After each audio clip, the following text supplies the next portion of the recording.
Hello guys, welcome to our channel Balaji Study Point. आज पढ़ने वाले हैं क्लास 10th से इकोनॉमिक्स का चैप्टर नंबर 2 सेक्टर के बारे में। जो हम पढ़ रहे थे प्राइमरी सेक्टर, सेकेंडरी सेक्टर और tertiary sector. Primary sector, secondary sector और टर्सरी सेक्टर, और दोनों प्राइमरी सेकेंडरी जो होते हैं वो टर्सरी को हेल्प कर रहे थे ग्रो करने में। अब हम पढ़ने वाले हैं हाउ टू क्रिएट एम्प्लॉयमेंट। देखो, दुनिया की देश की सबसे बड़ी समस्या होती है एम्प्लॉयमेंट, यानी कि रोजगार। इस दुनिया में सरकार का भी ये काम होता है कि दुनिया को रोजगार देना, लोगों को हेल्प करना, उन्हें नए नए रोजगार देना। पर अगर हम बात करें एम्प्लॉयमेंट की, तो ये बहुत बड़ी समस्या है देश के लिए। तो अगर इस समस्या को हल करना हमारे लिए बहुत बड़ा काम है, तो सरकार इसके लिए काम करती है। तो आज हम ये पढ़ने वाले कि इस चैप्टर में, इस टॉपिक से, कि कैसे हम अपने देश में या किसी भी देश में रोजगार पैदा कैसे करते हैं। देखिए, समझते हैं होता क्या है। ठीक है, डाउन लेवल से हाई लेवल पे चलते हैं। ठीक है, पहला पॉइंट है Lakshmi. Lakshmi purchase land. Sir, इसका मतलब क्या होता है? लक्ष्मी ने खरीदी जमीन। अब इसका मतलब क्या है? इसका मतलब है कि लक्ष्मी ने जमीन खरीदी। तो जमीन से क्या फायदा है? जमीन से फायदा ये है कि जमीन वो किससे खरीदेगी? लोन लेके। लोन किससे लेगी? बैंक से लेगी। बैंक से लोन लिया उसने, बैंक से वो लोन लेगी। लोन लेगी, अब लोन लेने के बाद जब वो लोन लेगी तो पैसे को किसको देगी? बैंक को देगी। अब पहला फायदा किसको? बैंक को होगा, उसे लोन मिलेगा। ठीक है सर जी, लोन तो ले लिया। अब लोन लेने के बाद जमीन पे काम करने के लिए उसे क्या चाहिए? इक्विपमेंट, यानी कि सामान। की कैसे वो काम करेगी? उसे हल चाहिए, अच्छे अच्छे हथियार चाहिए, ट्रैक्टर चाहिए। तो वो हथियार कहाँ से लेगी? रोज जो जो इक्विपमेंट, मशीन कहाँ से लेगी? किसी व्यक्ति से लेगी। तो जिसे वो खरीदेगी वो उसे टैक्स पे करेगी, या उससे कुछ सामान लेगी, किसी रेट पे सामान लेगी। तो अगर मैंने माना उसने कोई सामान लिया जिसमें ज्यादा पैसा था, तो उसने सामान लिया उससे लोन के बेस पे, कि पैसे चुकाते होंगे टाइम टाइम, तो लोन हो जाएगा। ठीक है, तो पहला लोन किससे लेगी? बैंक से लेगी। बैंक से लोन ले लिया, ले लिया बैंक से। अब बैंक ने पैसा दे दिया ताकि वो जमीन पे खेती कर सके। दूसरा फायदा किसको? लोन। अब लोन कौन देगा उसको? मशीन, जिससे उसने लिए मशीन है, इक्विपमेंट लिए। समझ के सर? ठीक, हमने मान लिया, चलो यहाँ तक बात सही है। लक्ष्मी ने जमीन खरीदी। जमीन खरीदने के बाद उसने कुछ पैसा लिया बैंक से लोन ले लिया। लोन लेने के बाद उसने कुछ इक्विपमेंट लिए, कुछ सामान लिए ताकि खेती कर सके। इसके अलावा क्या खरीदेगी? क्या चाहिए उसके लिए? उसे फर्टिलाइजर, मतलब अब फर्टिलाइजर, या फिर चाहिए खेती के लिए सामान, चाहे वो पेड़ हो, बीज हो। तो बीज कहाँ से लेगी? अब बीज की बात करते हैं, सीड की बात करते हैं। बीज कहाँ से लेगी? बीज लेगी वो गोदाम से। नॉर्मली उसको गोदाम कह सकते हैं। तो मतलब कि अगर लक्ष्मी जमीन खरीदेगी तो लक्ष्मी की जमीन खरीदने से कितने लोग फायदा? 3 लोगों को फायदा। पहला फायदा किसको? बैंक को लोन मिलेगा। दूसरा इक्विपमेंट वाले को, जहां से वो सामान खरीदेगी, चाहे वो हल हो, कुछ भी हो, तो वो सामान जहां से लेगी उसको फायदा, उसे पैसा मिलेगा। इसके अलावा जहां से वो बीज लेगी उसको फायदा। 3 लोगों को फायदा हो गया।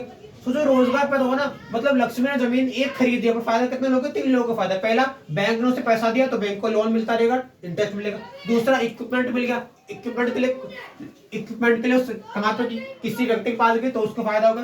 यानी कि लक्ष्मी की जमीन खरीदने से 3 लोगों को रोजगार मिलेगा। तो रोजगार कैसे पैदा होता है?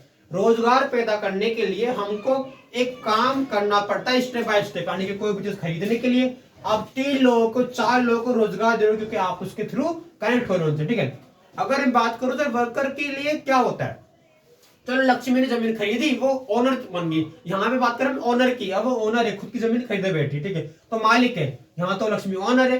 अगर हम बात करो वर्कर की, तो वर्कर में क्या होता है? वर्कर के अंतर्गत महात्मा गांधी जी ने MGNREGA 2005 की योजना निकाली थी। इसके तहत क्या था कि महात्मा गांधी ने कहा था कि सारे वर्कर को, चाहे कोई भी वर्कर, चाहे स्मॉल वर्कर हो, बिग वर्कर हो, नॉर्मल वर्कर हो। अब सर, वर्कर क्या होते हैं? जो हमारे लिए काम करते हैं, हमारा काम आसान करते हैं। कैसे? सपोज करो कि घर बन रहा है। ठीक है, माना कि आपका घर है। ठीक है, आपका घर है यहाँ पे, आपका यहाँ पे घर है। ठीक है, इस घर के पास एक और घर बन रहा है। ठीक है, तो वो घर कौन बनाएगा? वर्कर बनाएगा।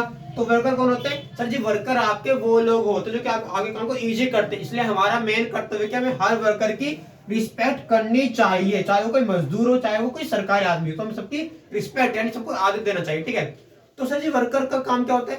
वर्कर हमारे लिए काम इजी करता है। सपोज करो आप किसी काम को कराने गए, किसी बैंक में काम कराने चले गए, तो वो बैंक का जो वर्कर है वो आपके लिए बिग वर्कर है ना। वो पैसा कमा रहा है, अर्न कर रहा है, तो वो वर्कर थोड़ा बिग हो जाएगा। एक होगा कोई मजदूर, वो आपके लिए स्मॉल वर्कर है। तो ये जो वर्कर होते हैं, इनके लिए महात्मा गांधी जी ने योजना निकाली, NREGA 2005 की योजना निकाली, जिसके तहत महात्मा गांधी जी ने कहा था कि सब वर्कर को उनकी क्षमता के अकॉर्डिंग, उनकी पावर के अकॉर्डिंग, उनकी मतलब महात्मा गांधी ने क्या बोला था MJNREGA में कि हर वर्कर को उनकी क्षमता के अकॉर्डिंग, उनकी स्किल के अकॉर्डिंग, उनके काम के अकॉर्डिंग, उनके एक्सपीरियंस के अकॉर्डिंग काम मिलेगा। सपोज करो कोई आदमी है, उसे नॉलेज नहीं है, कि उसे हाईफाई नॉलेज नहीं है, सपोज करो कोई व्यक्ति उसे हाईफाई नॉलेज नहीं है और वो नॉर्मल काम करता है, तो वो मजदूरी करता है कि काम कर रोजगार पैदा कर सके अपने लिए। और कोई व्यक्ति जो पढ़ा लिखा टीचर, वो टीचर बनता है, तो टीचर हो, डॉक्टर हो, इंजीनियर हो, बैंक में काम करना लो, सबको नहीं वर्कर।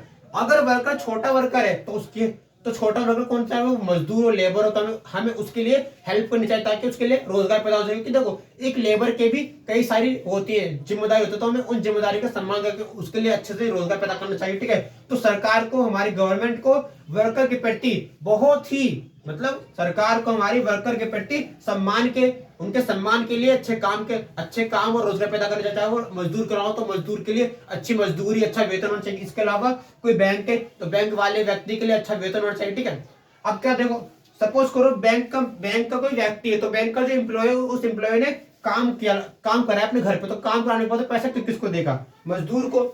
सपोज करो अगर बैंक वालों को पैसा ही ना मिले जो काम करा, तो मजदूर को पैसा कैसे मिलेगा, तो हमें एक व्यक्ति को पैसा देना पड़ेगा ताकि वो सबकी हेल्प कर सके। तो चेन वर्कर कहते हैं, मतलब काम में जो वर्कर की चेन फॉर्म होता है। चेन मतलब क्या होता है, चेन का मतलब है कि कनेक्टिविटी होती है, कि एक बैंक का व्यक्ति अमीर है तो मजदूर, अब बैंक का व्यक्ति अमीर है तो उसने पैसा दिया मजदूर को, मजदूर देगा किसी और मजदूर को, तो कनेक्टिविटी बनेगी, चेन बनेगी। इसके अलावा क्या होता है, डिवीजन ऑफ सेक्टर।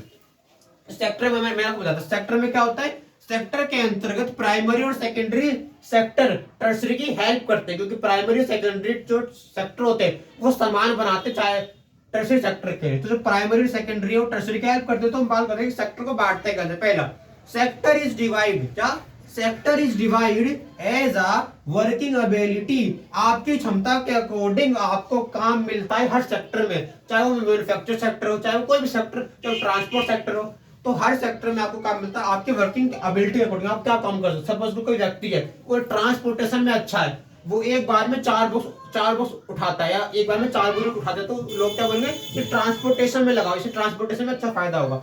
या कोई व्यक्ति उसको मैन्युफैक्चर करना पड़ता है, किसान तो खेती करता है, तो जो प्राइमरी और सेकेंडरी टेक्सचर है, सेकेंडरी सेक्टर हो गया, टर्सरी सेक्टर, तो किसके अकॉर्डिंग काम करता है कि वर्क एबिलिटी के अकॉर्डिंग आप किस टाइप का काम कर सकते हो, चाहे आपका काम छोटा हो बड़ा हो, आपका काम होता है, तो वो सेक्टर बांटे जाते हैं। सर एक और चीज है जिसे हम कहते हैं how to protect worker, how to protect worker. Sir इसका मतलब क्या होता है, हमें हर वर्कर को बचाना है, कैसे बचाना है, और स्पेशली मैं किसके लिए बात करने वाला हूं वो बताऊंगा आपको। तो worker, small worker are protected by government, यानी कि इसका मतलब क्या होता है, इसका मतलब सर जी ये होता है कि हमारी सरकार, हमारे नेता, हमारे जो लोग हैं, जो बड़े पद बैठे हुए हैं, उन लोगों की मेन रिस्पॉन्सिबिलिटी की हर वर्कर को जो काम के अकॉर्डिंग वेतन देना, उसे बचाना। सपोज करो कोई व्यक्ति है, वो मजदूर है, देखो यहाँ पे ये लाइन में बोलूंगा लेबर के लिए बोलूंगा, ठीक है। इसके अलावा जो स्मॉल दुकान पे काम करते हैं उनके लिए बोलूंगा, ठीक है। तो जो स्मॉल दुकान पे काम कर, छोटी छोटी दुकान पे काम कर लेबर है, उनके लिए इंपॉर्टेंट है प्रोटेक्शन यानी सुरक्षा। इसका मतलब क्या होता है, इसका मतलब ये होता है कि कोई मजदूर है, उस मजदूर को टाइम पे मेडिकल फैसिलिटी मिल जाए, है ना। होता नहीं है देश में, होता बिल्कुल अपोजिट है ना। होता क्या है कि भैया आदमी, मतलब कि घर का काम तो आदमी करा रहा है, पर दिखा इस तरह की, जैसे कि अगर हम मान के चले कि लेबर है, तो लेबर को मेडिकल फैसिलिटी मिलनी चाहिए कि चोट लगने पर उसका इलाज हो, है ना। और होता अपोजिट है, मालिक क्या बोलता है, चोट लगी और काम करो, और काम मतलब जबरदस्ती लगाता है कि काम करो। तो हमारा मेन काम ये है कि इंसान को इंसान समझो, इंसान है, चाहे मैं हूं आप, इंसान होता है, इसलिए इंसान की इज्जत करो। इंपॉर्टेंट ये है, इसलिए मेडिकल फैसिलिटी दो इंसान को ताकि वो लेबर अच्छे से काम कर सके, हमेशा ये बात याद रखना। इसके अलावा मेडिकल फैसिलिटी के अलावा उसको खाने की व्यवस्था अच्छी होनी चाहिए। मतलब क्या, मतलब इसका मतलब ये है कि लेबर जो खाना खा रहा है वो अच्छा मिले, पर लेबर को खाना कब अच्छा मिलेगा, जब उसे अच्छा वेतन मिलेगा। तो सबको किस पर डिपेंड है, पैसे पर डिपेंड है। चाहे मेडिकल फैसिलिटी हो, चाहे वो खाने की जो क्वालिटी वो अच्छी होनी चाहिए। इसके अलावा उसको एक अच्छा इन्वायरमेंट मिले, लोग अच्छे मिले, पर होता नहीं है ना। होता क्या है, होता तो ये है कि एक मालिक ना ऐसा, मतलब कि होता है अपोजिट है कि एकदम कि ना हम काम कर रहे हैं अपने घर का, इतना भी अच्छा काम करा लें, पर हम क्या सोचते हैं, क्या ये काम करे, लेबर काम करे, हम उससे ये नहीं सोचते कि इंसान है। तो मेरी इंपॉर्टेंट चीजें मैं बताना चाहूंगी कि लेबर को हमें इंसान समझ के काम करना है, ठीक है। अब होता है कि स्मॉल शॉप की बात करते हैं। स्मॉल शॉप पे क्या होता है कि लोग सामान खरीदते हैं, क्या क्या खरीदते हैं, सामान होता है ना। आगे पे दुकान लगी होती है, पान की, भंडार की, लगी होती है, बहुत सारी दुकान लाइन में लगी होती है ना। तो उनमें क्या होता है, छोटी दुकानें होती है, वहां पे क्या होता है, लोग सामान खरीदने आते हैं, है ना। सामान खरीदते हैं, खरीदने के बाद ले जाते हैं सामान, ठीक है। अब क्या होता है, कभी कभार जो आम जनता है वो पता क्या करते हैं, वो स्मॉल शॉप जो छोटे दुकानदार है उनसे तमीज से बात नहीं करती। क्या सोचती है, ये तो ऐसे ही लोग हैं, इनसे क्या तमीज से बात करनी। गलत है, बहुत ही गलत चीज है। हम एक इंसान होने के नाते हमारा कर्तव्य ये बनता है कि हम हर इंसान से तमीज से बात करें। भाई जो आपको सामान दे रहा है, स्मॉल शॉप का व्यक्ति जो सामान दे रहा है, क्या उसके पास क्या वो ये नहीं सोचता कि मैं भी गुस्सा करूं, नहीं, वो सोचता है पर गुस्सा नहीं करता। इसलिए हमारा फर्ज ये बनता है कि अगर आप किसी भी छोटी दुकान पे जाते, छोटी दुकान पे कोई सामान खरीदते वक्त, परचेज करते वक्त आपको इज्जत करनी है, क्योंकि हर इंसान के अंदर भगवान का वास है और आपको उसकी हेल्प करनी, ठीक है। तो मेन मोटिव, छोटी छोटी मोटिव बात ये कि मैं आपको बता रहा हूं इसमें मैंने क्या पढ़ाया, ठीक है, छोटे तरीके से। पहला मैंने आपको पढ़ाया कि हाउ टू क्रिएट एम्प्लॉयमेंट, रोजगार पैदा कैसे करें। सरकार की मुख्य जिम्मेदारी रोजगार पैदा करना कैसे होता है वो समझते हैं। पहला, लक्ष्मी ने क्या कर दी, जमीन, परचेज लैंड। लक्ष्मी ने कर दी जमीन, जमीन के लेगी लोन, लोन कहां से लेगी, बैंक से लेगी। लोन लिया बैंक से, तो बैंक को मिलेगा रोजगार, ठीक है। इसके अलावा ये लोन लेगी हथियारों के लिए, इक्विपमेंट के लिए, कि जो वहां पे जो हथियार चलेंगे, जो वहां पे जो वहां पे आप यूज करोगे, जो आप इक्विपमेंट यूज करोगे, उनके लिए लक्ष्मी सामान लेगी, तो लक्ष्मी ने बैंक का फायदा करा दिया, इक्विपमेंट वाले का फायदा करा दिया। अब गोदाम, बीज, अब वो सामान खरीदने के बाद बीज लेगी, तो बीज वाले को फायदा होगा, ठीक है। तो तीन लोगों का बेनिफिट हुआ एक आदमी के कुछ नहीं है। तो ये क्या होता है, इसके चेन है कि लक्ष्मी के थ्रू तीन लोग जुड़ गए, ठीक है। इसके अलावा वर्कर क्या होते हैं, हमारे वर्कर के लिए महात्मा गांधी जी ने MJNREGA 2005 की योजना निकाली। इसका मतलब क्या है कि महात्मा गांधी रूरल को योजना निकाली, ठीक है। इसमें क्या है कि MJNREGA 2005 के तहत महात्मा गांधी जी कहते थे कि हर इंसान की अपनी क्षमताएं होती है काम करने की, तो हमें हर व्यक्ति को क्षमता के अकॉर्डिंग रोजगार देना चाहिए ताकि वो आगे बढ़ सके और अपनी लाइफ में ग्रो कर सके। इसके अलावा अगर बात करें तो डिवीजन ऑफ सेक्टर का मतलब क्या होता है कि सेक्टर को बांटना। और मैंने आपसे कहा था कि हमेशा प्राइमरी और सेकेंडरी सेक्टर मैन्युफैक्चर करेगा, जबकि टर्शियरी पर डिपेंड हो जाएगा। तो प्राइमरी और सेकेंडरी सेक्टर और टर्शियरी सेक्टर के जो लोग होते हैं वो अपनी क्षमता के अकॉर्डिंग काम करते हैं। इसलिए मैंने क्या बोला है कि sector is divide as a working ability.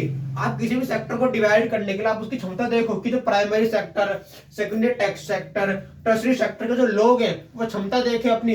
अगर कोई व्यक्ति सामान को ट्रांसपोर्ट में अच्छा, तो उसे ट्रांसपोर्ट का काम देता है कि वो ट्रांसपोर्ट में आगे बढ़ के अपना पैसा कमा सके और कुछ नया कर सके। इसके अलावा कोई व्यक्ति फसल खेती करे तो खेती में उसकी हेल्प करो, तो उससे रोजगार पैदा करो, क्योंकि हमारा कर्तव्य क्या, हम रोजगार पैदा करें। सरकार के पास 1,40,00,000 लोगों के लिए रोजगार पैदा करने की शक्ति है, तो संविधान नहीं दे सकती। इसलिए हमें रोजगार पैदा करने के लिए खुद प्रयास करना पड़ेगा। इसके अलावा अगर मैं बात करूं तो मैंने क्या बोला, हाउ टू प्रोटेक्ट वर्कर, भाई बहुत इंपॉर्टेंट पार्ट है लाइफ का। एसएसटी पढ़ लो, 10th का कुछ भी कर लो, याद रखना बहुत अच्छी चीज है, ठीक है, बता रहा हूं मैं। Small worker protect by government, सरकार की जिम्मेदारी है कि वो छोटे छोटे वर्कर को प्रोटेक्शन दे। कैसे दे, मानो कि लेबर है, लेबर के पास अच्छी मेडिकल फैसिलिटी होनी चाहिए, खाने की व्यवस्था अच्छी होनी चाहिए। आपके घर पे कोई लेबर काम करे तो आपकी जिम्मेदारी कि आप उसको ध्यान दो कि चोट लगे तो चोट लगने पर उससे बोलो कि आराम करो, खुद मत काम। मतलब कि आपको लेबर को ट्रीट करना है इंसान की तरह, ये नहीं कि जानवर की तरह काम करते हो, नहीं, लेबर को इंसान समझो। उसके लिए अगर चोट लगे तो चोट लगने बोले, कोई नहीं, ठीक कर, बस काम कर देना। तो आपकी जिम्मेदारी को अच्छी मेडिकल फैसिलिटी दो, खाने की क्वालिटी चेक करो कि खाना सही खा रहा है कि नहीं खा रहा। अगर कभी कभार खाना ज्यादा बन जाए तो एक काम करो, मेरा खाना फालतू बनेगा तो उस लेबर को दे दो खाना खाने के लिए। अब क्या होता है ना कि इंसानों में बड़ी अजीब बात होती है कि जो बड़े बड़े घर होते हैं ना, वो लोग बड़े खाना पूरा खराब, मतलब खाना खराब हो जाएगा पर लेबर को देना नहीं, तो खाना आपका बच चुका है तो लेबर को दे दो ताकि उसके लिए खाने की अच्छी क्वालिटी पैदा हो, ठीक है। इसके अलावा स्मॉल शॉप के जहां भी छोटे शॉप के जहां भी पान की दुकानें हो, छोटी मोटी किराने की दुकानें, वहां पे जाओ, उनसे बात करो और उनसे बात करते हो, सवाल करते हो, उनसे इज्जत दो ताकि उन्हें अच्छा लगे, ठीक है। तो मैं आपसे एक बात कहना चाहूंगा, इस पूरे टॉपिक का जो लास्ट टॉपिक, इसका मतलब ये है कि इंसानियत निभाओ और लोगों की हेल्प करो, ठीक है। मिलते हैं नेक्स्ट वीडियो में। ऐसी मजेदार वीडियो में चैनल को लाइक करो, सब्सक्राइब करो। शाम को वीडियो एक और अपलोड करूंगा, है ना, संडे को लाइव तो वैसे भी आना है हमें।